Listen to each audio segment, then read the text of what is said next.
that I get asked by people, like, do you listen to your readers? Okay? Like, do you hear what readers say about how they react to books?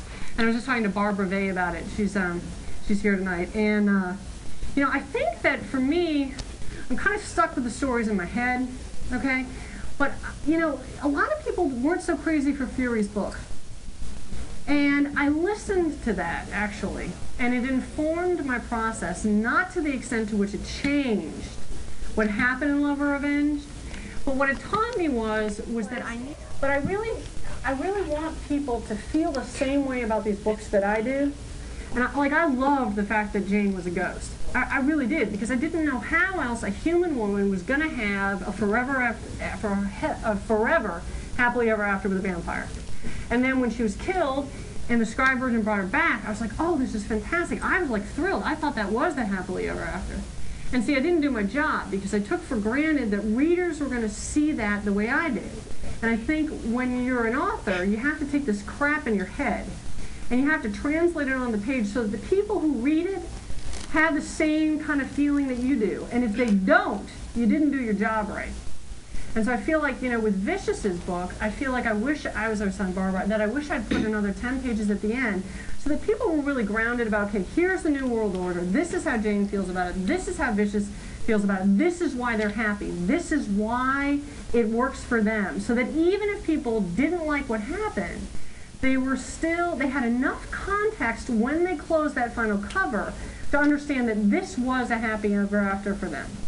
And so I think that when it comes to John Matthews' book, because so much of it is so dark, I want to make sure that I write it in a way so that people find it as uplifting, even though it's really dark. And I think that's why Zadist worked.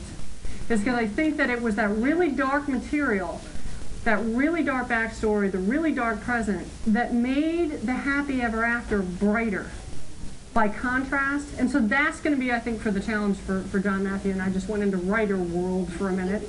But I really do. I mean, so I think John Matthew is going to be a great book. And I'm really excited to write him. But I think it's going to be tricky because there's some real dark crap in there. Yes? Okay, just a quick question. The Omega. Is Lash truly his son? Because yes. Quinn and Lash pretty much died at the same time. And No. What did Quinn see? Oh, yeah, the question is, what did Quinn see? I'm not going there. I may be blonde, but this is color. So I have half a brain. I'm not touching that one. Oh, no. The question, so I will not comment about what Quinn saw, but Lash is very definitely the Omega son, 100%, which explains a lot about the reason why I don't like him.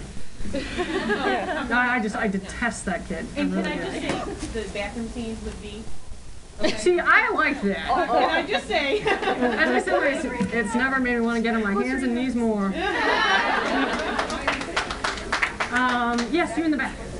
Yes. Okay, you said that you know your story up to 20.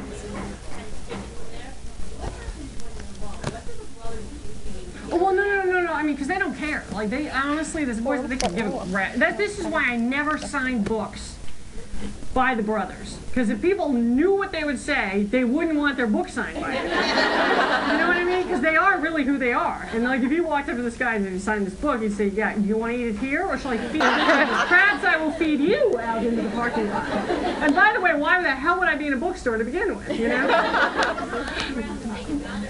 Well, what happens, the only time I've ever had, the only time I've ever had writer's block is when I tried to muscle Butch's plot line. I was trying to save on pages because I was trying to be a good little writer, and so I had this brilliant idea that I would consolidate all these scenes and we'll get them all together in the beginning and we'll save all those pages and basically they went.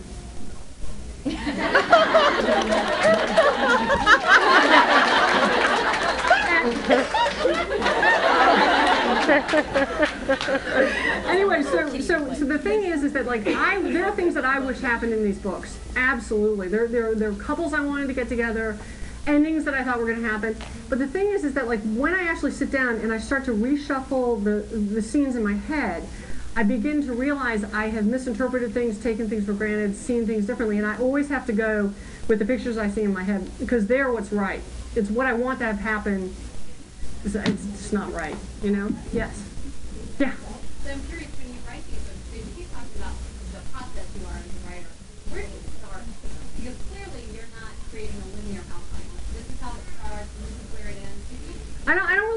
anyway, like there's no.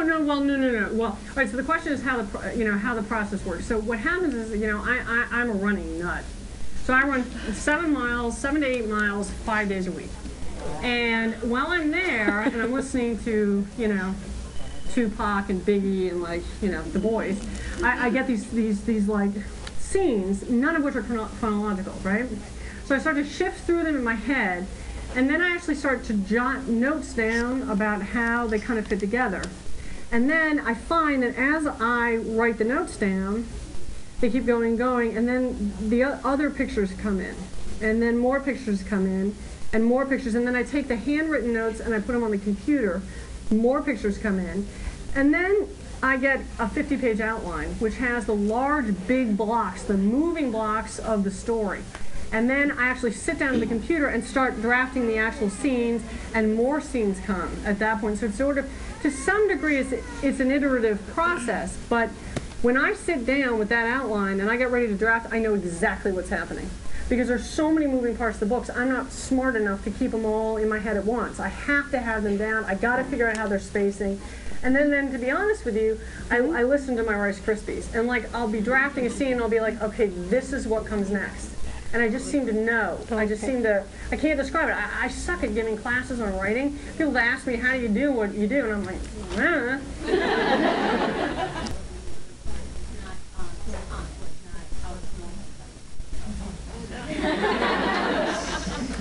That's what Ralph would say. Beth seems to think he works, so. Yes?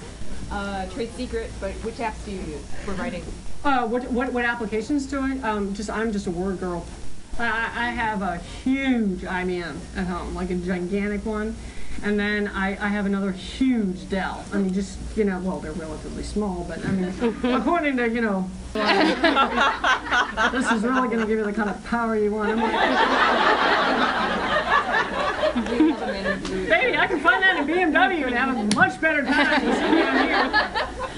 And then I have I have laptops that I use. My writing computers have no internet access on them. So I have a desktop writing computer, not anywhere near. I have one internet computer that's all the other side of the house, and then I have a laptop, and I don't like glare screens. So I have a Lenovo laptop that has the matte screen, because you can't, I don't know how people use these laptops with the glossy screens, because I can't see anything, Like, I can't see anything anyway, but, Yes?